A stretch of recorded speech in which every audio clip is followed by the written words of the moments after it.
This is Miss Diorama. In this video, I'm going to show you my attempt at making a 3-part mold using this silicone rubber product from Solid Solutions. They kindly sent me this 4-litre kit to try. This kit includes a part A and a part B that is mixed together in a ratio of 1:1. In my last video, I sculpted this little horse. If you want to watch how I made him, I'll leave a link to that video in the description. But now it's time to see if I can make a mold to replicate him. To do that, I'll need a few things, including some mold release spray, a hot glue gun, some sulfur-free clay, and some clay modelling tools. To make my mold, first I need a base to work on, and of course, a model. For a long time now, I've been wanting to add customization of creatures to my skill set, but if you're a regular viewer, please don't be alarmed, I will still be making miniature houses and dioramas. Using foil, I made a kind of bed for the model to lay on. I covered the foil with wax paper as a precaution so the foil hopefully wouldn't leave marks on the model. Then I lay the model on his side. This is so that I can make a mold of this upper side of him that can easily be removed. I made this model in the hopes that each side of the mold will be possible to remove without wrecking the model.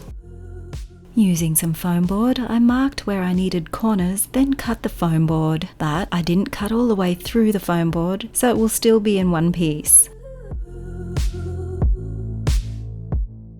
Once I had the right shape, I set it aside. In the meantime, I proceeded to surround the model with some more clay. Before doing this, I sprayed the entire model with mold release spray, so hopefully the clay won't stick to him. The next time I do this, I'll be using a different and probably softer sulfur-free clay around the model. That way, I'll be able to more easily separate the clay bed from the model when the time comes to free the model from the mold. Because I'm using silicone to make this mold, the clay needs to be sulfur-free because clays with sulfur in them can react badly when they come in contact with curing silicone. In case you are wondering what sort of clay I'm using Monster Clay. Monster Clay is a great sculpting medium and is also endlessly reusable. I used hot glue to secure the foam board wall in place around the model.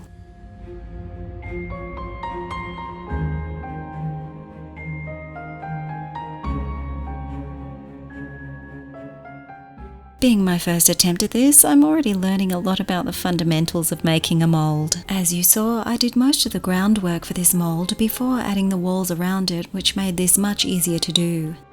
But now that the walls are in place, more clay has to be used to ensure a seal between the walls and the mold base, otherwise silicone could leak through any gaps. And although not completely necessary, the smoother this base is, the better the resultant mold will be able to fit together. The general rule is to make sure the clay is as close as possible to a right angle wherever it meets the walls and the model. Clearly, there are areas on this model where that hasn't happened, so it'll be interesting to see if this affects how my model eventually turns out. In the meantime, I'll tell you a bit about this silicone rubber product from Solid Solutions that I'll be using. Apart from being low viscosity, it also has a 20 to 30 minute pot life, a 2-hour cure time, claims to be food grade non-toxic, and it has a sure hardness of 30A, which basically means that the resulting mold will be flexible, making it easier to remove your model from the mold. Low viscosity silicones generally don't require vacuum degassing, and this is because their liquid state allows air bubbles to naturally migrate and escape without the need for vacuum degassing, which is really good for a small hobbyist like myself because I don't really need a degassing chamber. I kept on removing clay and smoothing the surface until I was happy, all the while considering that anything I've done during this preparation process will end up being permanent. So I want to make sure I do this properly without taking any shortcuts. Part of mold making is using keys, which are basically impressions made into the clay which will be mirrored in the silicone. I'm using a ball stylus to make impressions all the way around the model. The impressions will keep the mold sections in the correct position by preventing movement and guaranteeing a quality casting.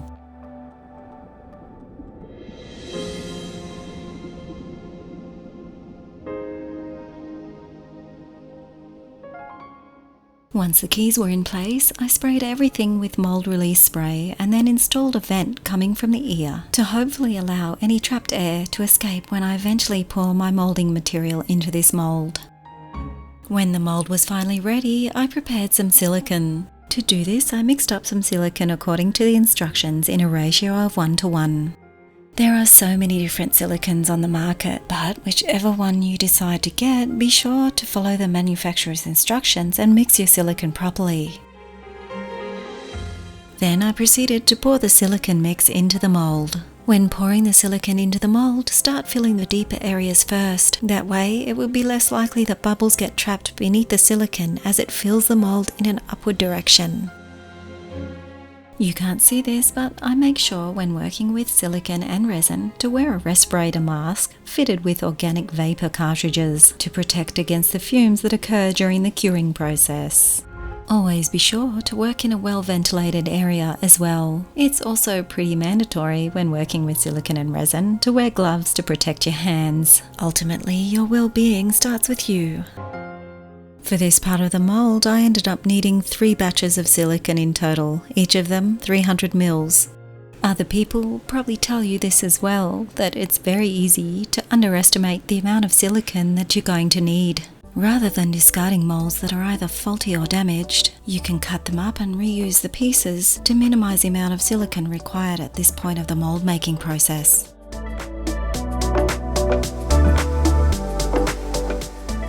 Once the first half of the mould cured, the model was then cleaned and placed back into the mould. But not before I put back in some clay in the shape of what is going to be the third part of the mould.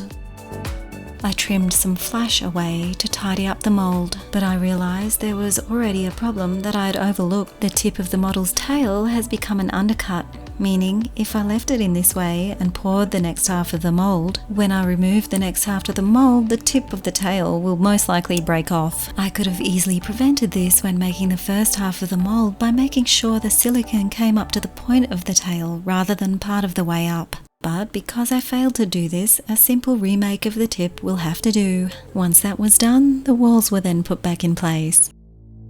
There was also another problem which I was completely unaware of at this point, but would soon become very obvious.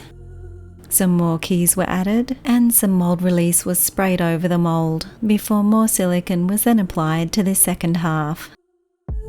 More vents were added, one at the tip of his tail, one coming from the other ear, and one coming from his nose.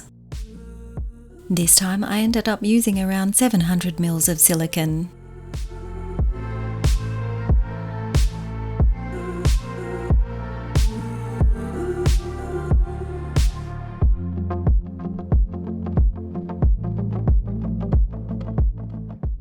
I allowed the second part of the mould to cure. I prised the mould apart.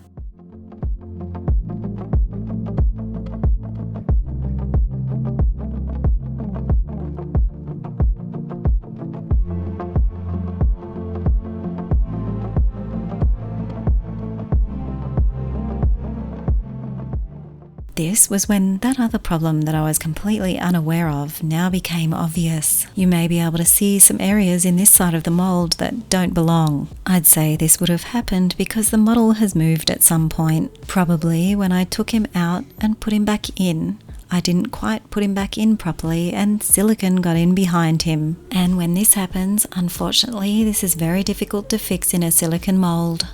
Anyway, with the second part of the mould now successfully done, it was then on to the third and final piece, but I first had to remove the last lot of clay from between the legs. After that, there had to be some minor repairs made to the model before it was put back in the mould for a third time. This time, I secured the mould together with some rubber bands for extra security against leaks. I also used some quick grips to hold the mould upright.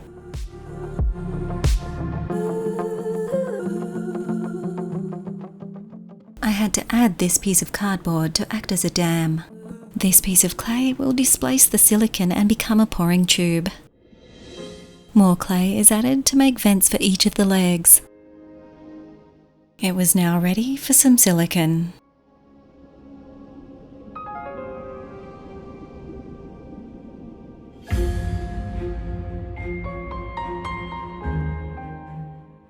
After allowing 2 hours for it to cure, I proceeded to take the mould apart again. I removed the clamps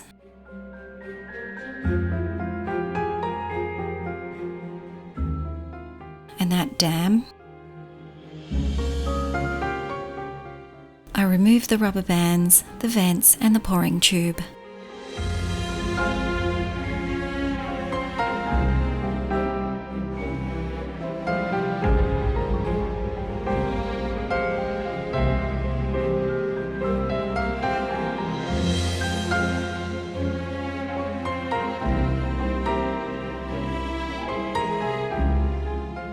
Once apart, I removed the model from the mould for the last time. Unfortunately, my model was a write-off, but the great thing about it was the model's done its job and thankfully I didn't need it anymore.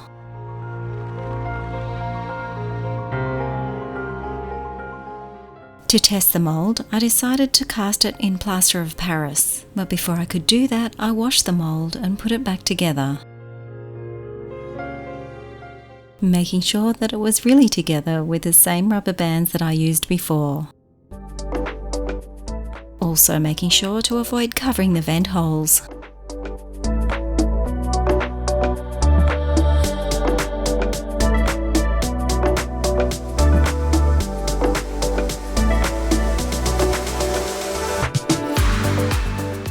The vent holes I plugged with some clay. I poured some plaster of Paris into the mould and tried my best to make sure that it filled the mould properly.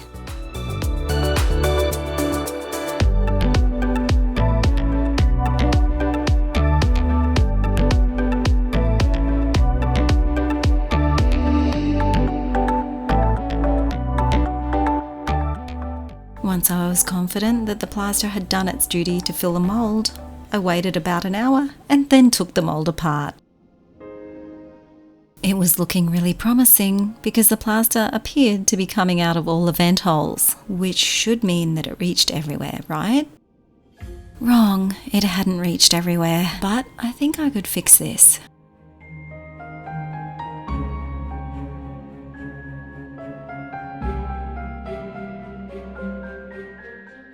Also, there were some issues with the mould that I knew would be a problem, including where it looks like the model dislodged slightly from the mould when I was pouring the second half, which meant that silicone got in behind the model in some places, but didn't quite fill the entire void that was left behind the model after it dislodged, resulting in these ridges of extra material you can see here. But that wasn't all that went wrong. There were a couple of bubbles that had formed in the silicone, one in the nostril, and there were more in other places as well, but those were the most concerning ones. To fix these issues, I mixed up a micro batch of silicone to fill the bubbles and voids in the mould. And of course, the tail and legs hadn't formed properly, and neither had the nose, due to the plaster of Paris not reaching those parts. Therefore, to fix these issues, I widened the vents for the legs and the tail. Hopefully, this would allow the plaster to move into those areas easier and to push the air out more effectively. And I actually added a new vent that leads from the nose and from the mouth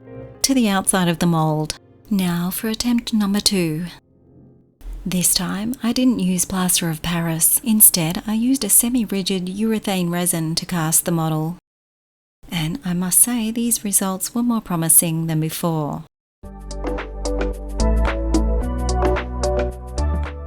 But there were still so many problems, including a lot of flash.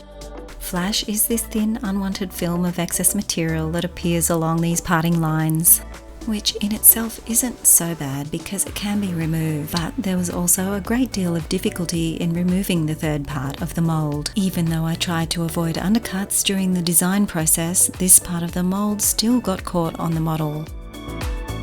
If I was going to attempt to make another similar model, I would be sure to avoid those design issues next time. But that will require a whole new mould to be made. This attempt at making a 3-part mould has taught me so many valuable lessons. After all, if you don't make mistakes, you can't learn from them. This being my first attempt, I wasn't too upset with the results. What I think I'll do is clean it up and paint it, but that'll be for another video. Anyway, thanks for watching, and I hope you found this video helpful in some way. And if you did, please give it a like, and if you haven't already, please consider subscribing to my channel. I hope to see you next time.